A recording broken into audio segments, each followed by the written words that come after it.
The future of CHOAM? Quite simple. They ignore the fact that larger commercial powers wait at the edges of their activities, powers that could swallow them the way a slig swallows garbage. This is the true threat of the scattering, to them and to us all. Bene Gesserit Council Notes Archives, number SXX90CH. Odrade spared only part of her awareness to the conversation between Teg and Taraza. Their lighter was a small one, its passenger quarters cramped. It would use atmospherics to dampen its descent, she knew, and she prepared herself for the buffering. The pilot would be sparing some of their suspensors on such a craft, saving energy. She used these moments, as she used all such time now, to gird herself from the coming necessities. Time pressed. A special calendar drove her. She had looked at a calendar before leaving Chapter House, caught, as often happened to her, by the persistence of time and its language.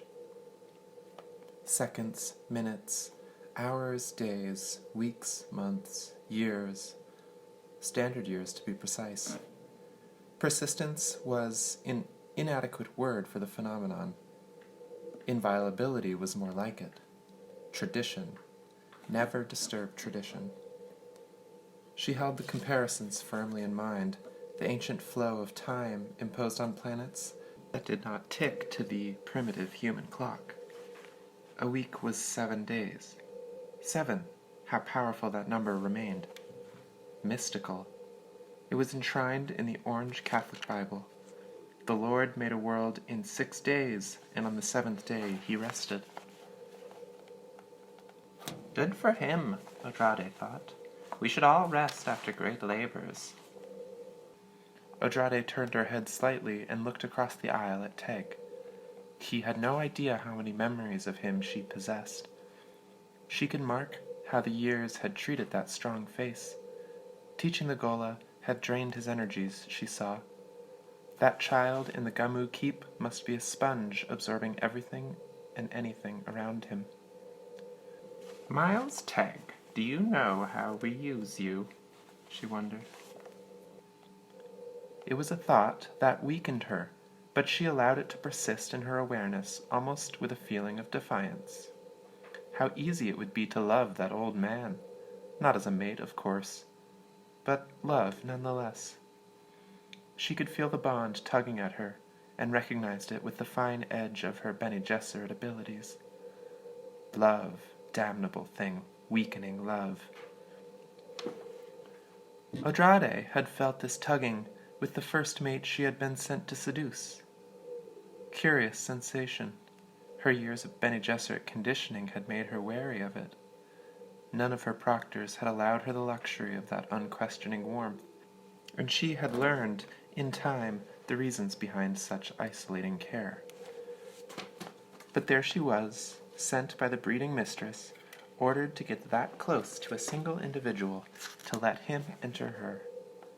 All of the clinical data lay there in her awareness, and she could read the sexual excitement in her partner, even as she allowed it in herself. She had, after all, been carefully prepared by this role, by men, the breeding mistresses selected and conditioned with exquisite nicety for just such training. Odrade sighed and looked away from Teg, closing her eyes in remembrance. Training males never let their emotions reflect a bonding abandonment to their students. It was a necessary flaw in their sexual education. That first seduction upon which she had been sent. She had been quite unprepared for the melting ecstasy of a simultaneous orgasm, a mutuality and sharing as old as humankind, older, and with powers capable of overwhelming the reason. The look on her male companion's face, the sweet kiss, his total abandonment of all self-protective reserves, guarded and supremely vulnerable. No training male had ever done that. Desperately she grasped for the Bene Gesserit lessons. Through those lessons, she saw the essence of this man on his face, felt the essence in her deepest fibers. For just an instant, she permitted an equal response, experiencing a new height of ecstasy that none of her teachers had hinted might be attainable. For that instant, she understood what had happened to the Lady Jessica and the other Bene Gesserit failures. This feeling was love. Its power frightened her, as the breeding mistresses had known it would, and she fell back into the careful Bene Gesserit conditioning, allowing a mask of pleasure to take over the brief natural expression on her face, employing calculated caresses where natural caresses would have been easier, but less effective. The male responded as expected, stupidly. It helped to think of him as stupid. Her second seduction had been easier. She could still call up the features of that first one, though, doing it sometimes with a calculated sense of wonder. Sometimes his face came to her of itself, and for no reason she could identify immediately. With the other males she had been sent to breed, the memory markers were different. She had to hunt her past for the look of them. The sensory recordings of those experiences did not go as deep. Not so with that first one. Such was the dangerous power of love. And look at all the troubles this hidden force had caused the Bene Gesserit over the millennia. The Lady Jessica and her love for the Duke had been only one example among countless others. Love clouded reason. It diverted the sisters from their duties. Love could be tolerated only where it caused no immediate and obvious disruptions, or where it served the larger purposes of the Bene Gesserit. Otherwise, it was to be avoided. Always, though, it remained an object of disquieting watchfulness. Odrade opened her eyes and glanced again at Teg and Terraza. The Mother Superior had taken up a new subject. How irritating Terraza's voice could be at times. Odrade closed her eyes and listened to the conversation, tied to those two voices by some link in her awareness that she could not avoid. Very few people realize how much of the infrastructure in a civilization is dependency infrastructure, Terraza said. We have made quite a study of this. Love is a dependency infrastructure, Odrade thought. Why had Terraza hit on this subject at the time? The Mother Superior seldom did anything without deep motives. Dependency infrastructure is a term that includes all things necessary for a human population to survive at existing or increased numbers, Terraza said. Melange? Teg asked. Of course, but most people look at the spice and say, how nice it is that we can have it, and it can give us so much longer lives than were enjoyed by our ancestors. Providing they can afford it. Teg's voice had a bite in it, Odrade noted. As long as no single power controls all the market, most people have enough, Terraza said. I learned economics at my mother's knee, Teg said. Food, water, breathable air, living space not contaminated by poisons.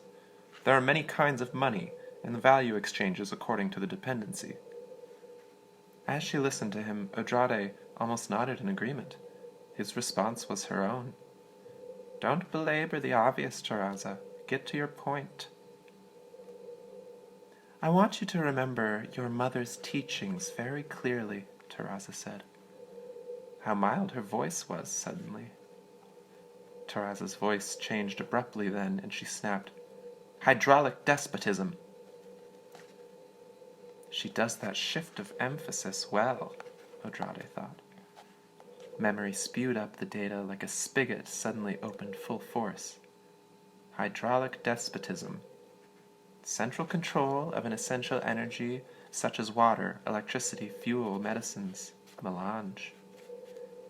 Obey the central controlling power or the energy is shut off and you die. Terraza was talking once more. There's another useful concept that I'm sure your mother taught you. The key log. Odrade was very curious now. Terraza was headed somewhere important with this conversation. Key log, a truly ancient concept from the days before suspensors, when lumbermen sent their fallen timber rushing down rivers to central mill sites. Sometimes the logs jammed up in the river, and an expert was brought in to find the one log, the key log, which would free the jam when removed. Teg, she knew, would have an intellectual understanding of the term, but she and Terraza could call up actual witnesses from other memories, see the explosion of broken bits of wood and water as a jam was released. The tyrant was a key log, Terraza said. He created the jam, and he released it. The lighter began trembling sharply as it took its first bite of Gamu's atmosphere. Odrade felt the tightness of her restraining harness for a few seconds, and then the craft's passage became steadier. Conversation stopped for this interval, then Terraza continued. Beyond the so-called natural dependencies are some religions that have been created psychologically. Even physical necessities can have such an underground component. A fact that the Missionaria Protectiva understands quite well, Teg said. Again, Odrade heard that undercurrent of deep resentment in his voice. Terraza certainly must hear it too.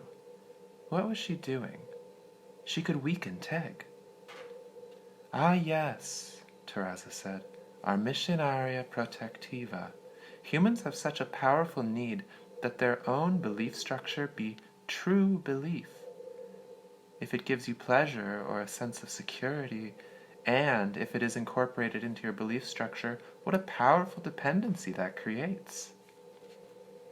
Again, Terraza fell silent, while their lighter went through another atmospheric buffering. I wish he would use his suspensors, Terraza complained. It saves fuel, Teg said. Less dependency. Terraza chuckled. Oh yes, Miles. You know the lesson well. I see your mother's hand in it. Damn the dam when the child strikes it in a dangerous direction. You think of me as a child? He asked. I think of you as someone who has just had his first direct encounter with the machinations of the so-called honored matres. So that's it, Odrade thought. And with a feeling of shock, Odrade realized that Terraza was aiming her words at a broader target than just Teg. She's talking to me. These honored matres, as they call themselves, Terraza said, have combined sexual ecstasy and worship. I doubt that they have even guessed at the dangers. Odrade opened her eyes and looked across the aisle at the Mother Superior. Terraza's gaze was fixed intently on Teg, an unreadable expression except for the eyes, which burned with the necessary for him to understand. Dangers, Terraza repeated. The great mass of humankind possesses an unmistakable unit identity. It can be one thing. It can act as a single organism. So the tyrant said, Teg countered. So the tyrant demonstrated. The group's soul was his to manipulate. There are times, Miles, when survival depends that we commune with the soul. Souls, you know, are always seeking outlet. Hasn't communing with souls gone out of style in our time? Teg asked. Odrade did not like the bantering tone in his voice, and noted that it aroused a matching anger in Terraza. You think I talk about fashions in religion? Terraza demanded, her high-pitched voice insistently harsh. We both know religions can be created. I'm talking about these honored matres who ape some of our ways but have none of our deeper awareness. They dare place themselves at the center of worship. A thing that Bene Gesserit always avoids, he said. My mother said that worshippers and the worshipped are united by the faith. And they can be divided. Odrade saw Teg suddenly fall into mentat mode, an unfocused stare in his eyes, his features placid. She saw now part of what Terraza was doing. The mentat rides Roman, 1 foot on each steed. Each foot is based on a different reality as the pattern search hurtles him forward. He must ride different realities to a single goal. Teg spoke in a mentat's musing, unaccented voice. Divided forces will battle for supremacy. Terraza gave a sigh of pleasure, almost sensual in its natural venting. Dependency infrastructure, Terraza said. These women from the scattering would control dividing forces, all of those forces trying mightily to take the lead. That military officer on the guild ship, when he spoke of his honored matres, spoke with both awe and hatred. I'm sure you heard it in his voice, Miles. I know how well your mother taught you. I heard. Teg was once more focused on Terraza, hanging on her every word, as was Odrade. Dependencies, Terraza said. How simple they can be, and how complex. Take, for example, tooth decay. Tooth decay? Teg was shocked off his mentat track, and Odrade, observing this, saw that his reaction was precisely what Terraza wanted. Terraza was playing her mentat Bashar with a fine hand. Am I supposed to see this and learn from it? Odrade thought. Tooth decay, Terraza repeated. A simple implant at birth prevents this bane for most of humankind. Still, we must brush the teeth and otherwise care for them. It is so natural to us that we seldom think about it. The devices we use are assumed to be wholly ordinary parts of our environment. Yet the devices, the materials in them, the instructors in tooth care, and the souk monitors all have their interlocked relationships. A mentat does not need interdependencies explained to him, Teg said. There was still curiosity in his voice, but with a definite undertone of resentment. Quite, Terraza said. This is the natural environment of a mentat's thinking process. Then why do you belabor this? Mentat, look at what you now know of these honored matres and tell me, what is their flaw? Teg spoke without hesitation. They can only survive if they continue to increase the dependency of those who support them. It's an addict's dead-end street. Precisely. And the danger? They could take much of humankind down with them. That was the tyrant's problem, Miles. I'm sure he knew it. Now, pay attention to me with great care. And you too, Dar. Terraza looked across the aisle and met Odrade's gaze. Both of you listen to me. We of the Bene Gesserit are setting very powerful elements adrift in the human current. They may jam up. They are sure to cause damage. And we... Once more, the lighter entered a period of severe buffeting. Conversation was impossible while they clung to their seats and listened to the roaring, creaking around them. When this interruption eased, Terraza raised her voice. If we survive this damnable machine and get down to Gamu, we must go aside with Dar there, Miles. You have seen the Atreides manifesto. She will tell you about it and prepare you. That is all. Teg turned and looked at Odrade. Once more, her features tugged at his memories. A remarkable likeness to Lucilla. But there was something else. He put this aside. The Atreides manifesto. He had read it because it came to him from Terraza with instructions that he do so. Prepare me. For what? Odrade saw the questioning look on Teg's face. Now she understood Terraza's motive. The Mother Superior's orders took on a new meaning, as did words from the manifesto itself. Just as the universe is created by the participation of consciousness, The prescient human carries that creative faculty to its ultimate extreme. That was the profoundly misunderstood power of the Atreides bastard, the power that he transmitted to his son, the tyrant. Andrade knew these words with an author's intimacy, but they came back to her now as though she had never before encountered them. Damn you, Tar, Andrade thought. What if you're wrong?